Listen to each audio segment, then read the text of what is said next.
Alors là, attendez les enfants, là, vous vous arrêtez parce que pour moi c'est une des... Enfin non, c'est pas une révélation parce que Christian Millot, j'ai toujours... Ça va la lumière là? Oui.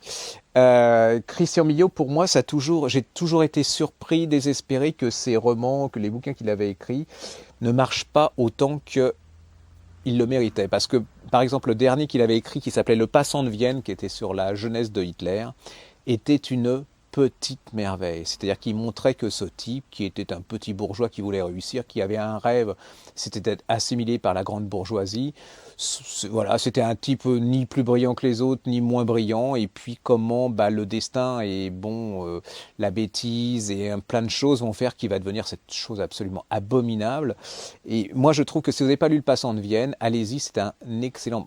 Alors, on va passer là-dessus. Et là, il nous a sorti... Attendez, il y a longtemps que je m'étais...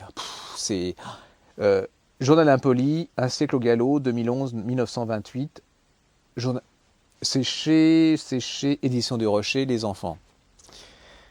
Il y a les journaux que j'aime. Il y a des journaux qui m'ont permis d'être ce que je suis. Il y a le journal de Jules Renard.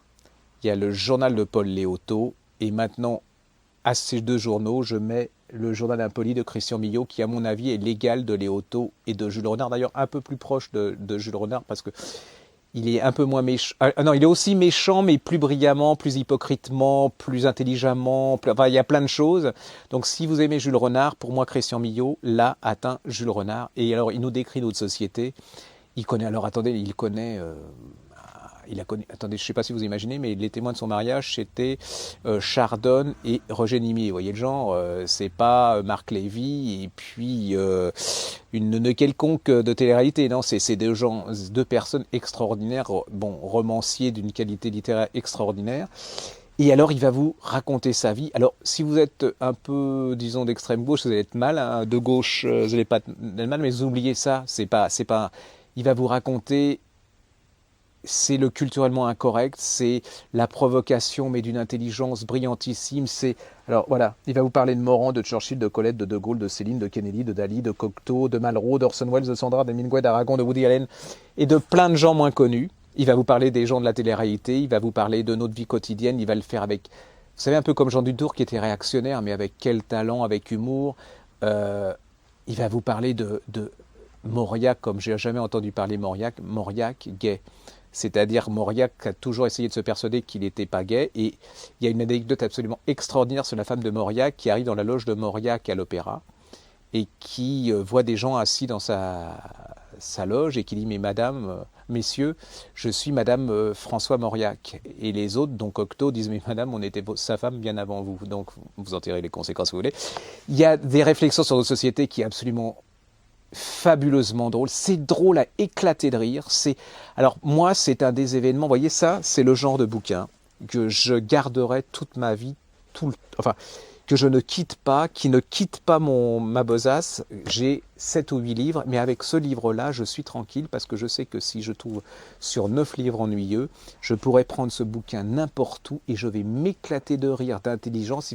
Je vais paraître intelligent, cultivé avec ce type. Il écrit merveilleusement bien, c'est provocateur, c'est l'anti-culturellement correct, c'est-à-dire que c'est l'anti-Canal+, avec le Grand Journal, c'est l'anti-Radio Nova avec cette espèce de gluant de bons sentiments et de démagogie, c'est l'anti-SL, vous savez, indignez-vous, avec cette espèce de truc collant, où, vous voyez, le prêt-à-penser à bien penser, c'est comme j'aurais aimé être, c'est-à-dire cultivé, drôle, rempli d'humour, sachant écrire.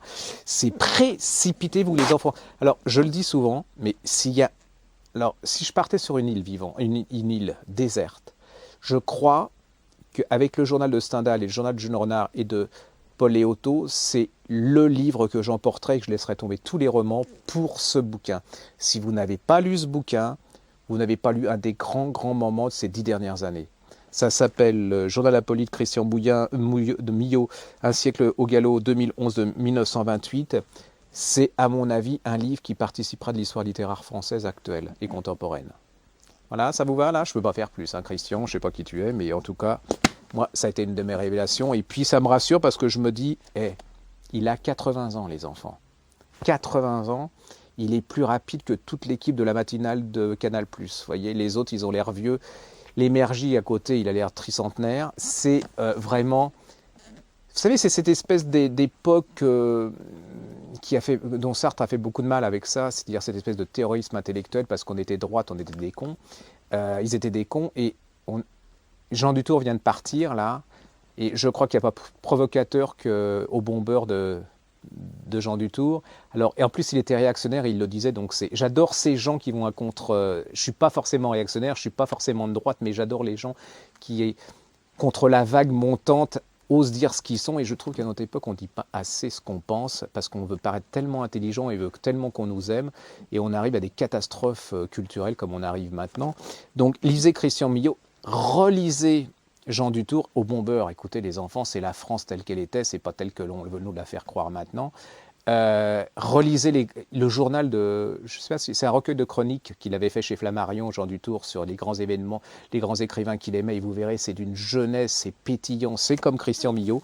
Christian Millot, je crois que je peux m'arrêter là pour cette soirée, c'est vraiment le bouquin. Non, je vais pas m'arrêter là, mais on y reviendra.